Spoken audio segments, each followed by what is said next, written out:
Okay, so these are the few houses that we have built. And actually, because the area is so massive, Muslim Malaysia took only one small area.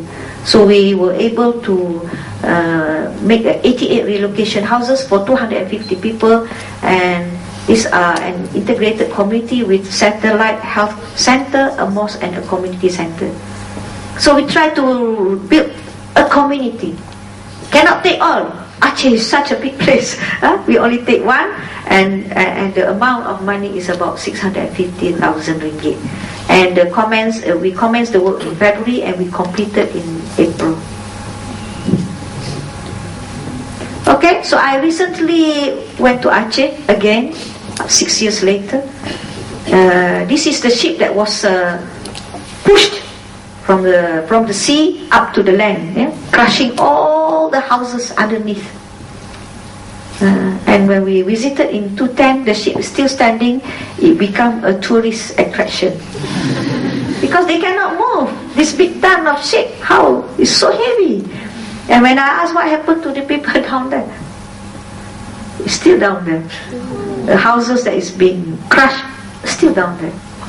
Cannot undo. It was such a heavy. So the power of the might that brought the ship from the sea, how many kilometers inland, and this is the area that has been filled with houses now. After 6 years, they have actually rebuilt, and see, full houses. So if the houses are back to, I think it's like before. I don't know. So these are a few stories that I want to share with you. When we went to Afghanistan, the journey is so hard. Maybe if you are not on a mission like this, you will not go. As a tourist, you will maybe not go to such places. The journey that we go through is very dangerous. So if you want to go to such places, gonna be ready. Maybe you die, I don't know. Because we were saying, the road that we went through, all this pathway. If the van bukan 4-wheel drive yang kuat-kuat tu, yang strong, is an old van that we rented. But of course the driver is very expert. I think he has moved this many thousand times, so he knows the corners and so on and so forth. So if he goes down into the valley, was probably gone.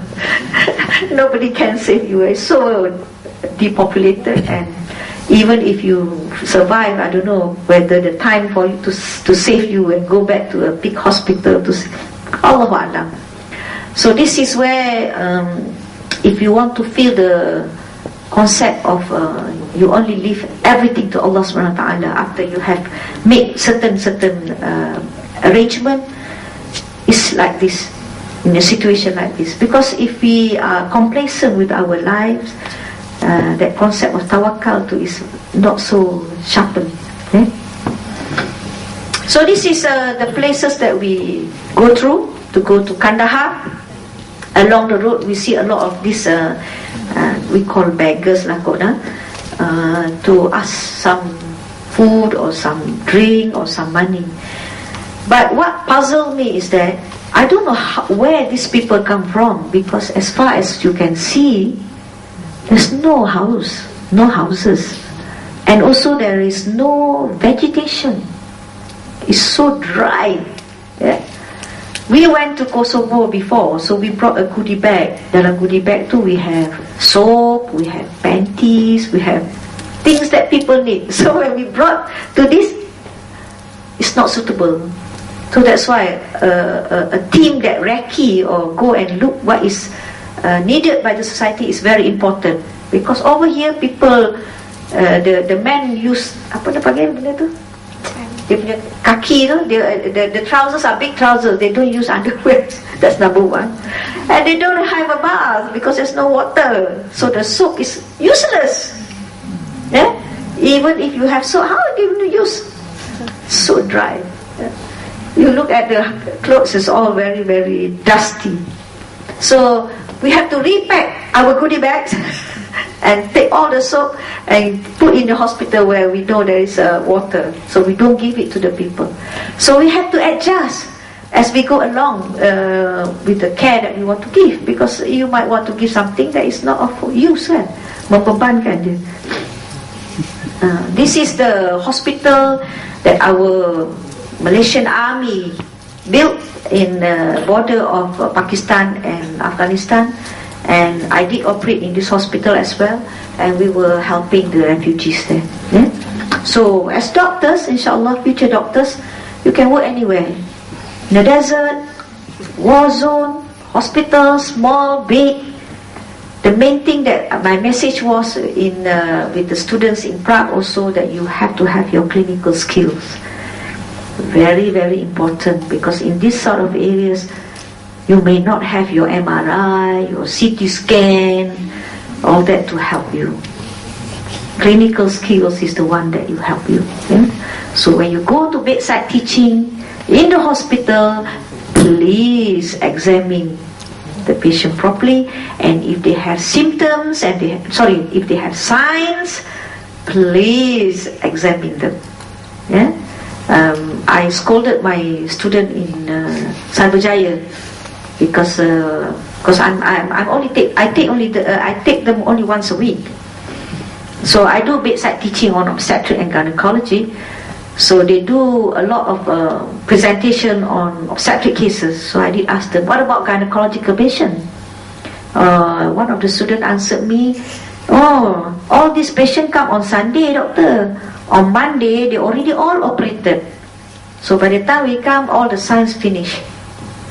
So of course I scolded them, because I said, if you want to learn, you must come either Sunday, night, midnight, you must come.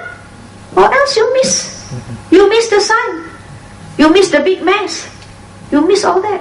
Of course, when you come on Monday, who wants to call you, hey, come, check this sign before I operate? Nobody wants to do that. You are the one who's going to go and search for knowledge. Yeah. So that's what we do. We know the operation is going to be like that. You come before that. You know the patient will be admitted on Sunday evening. Sunday night you come. Sunday night balik kampung. so that's who's going to teach you all this? It's you. Yeah, but sometimes when you are in the modern age, you tend to depend so much on investigations and so on and so forth. But if you want to go and work in a very underdeveloped country, you really have to know and your knowledge and your clinical skills. Yeah? So you might not see all these things here, maybe because here people will not allow such an infection to be so gory. Yeah? So this man we saw in the office in our clinic, a very severely infected amputated leg. Also you see severe malnutrition. This is a 5-year-old girl who was brought into our hospital and for management lah, basically. And this is the hospital that I work with, Mirwais Hospital in Kandahar, and these are the young midwives whom we taught, because Afghanistan has got one of the highest maternal mortality rate in the world. So we went there, teach the midwife, and you see the midwife, number 2 from the end, she's only 16 and she becomes a midwife. So you see how much training she's going to have. So we tell them about pathogram, management of labor, active management of labor, so that we want to prevent or reduce the maternal mortality in Kandahar. Okay. So after the lesson, we give them goodie bags. That's where we put all the panties and the and the soap and so on, because that's where it is more appropriate. So again, this is again in Kandahar. We deliver 1 triplet, and the third baby did not survive actually, because as you know, usually triplet we do a cesarean section. We don't deliver vaginally. The third baby, being the last, was a little bit asphyxiated, and I just want to show you that. But this is not now. Afghanistan, it was about 9 years ago when I went. But 9 years ago is not that very long. We only have instruments for resuscitation for adult. You see, the laryngoscope is big.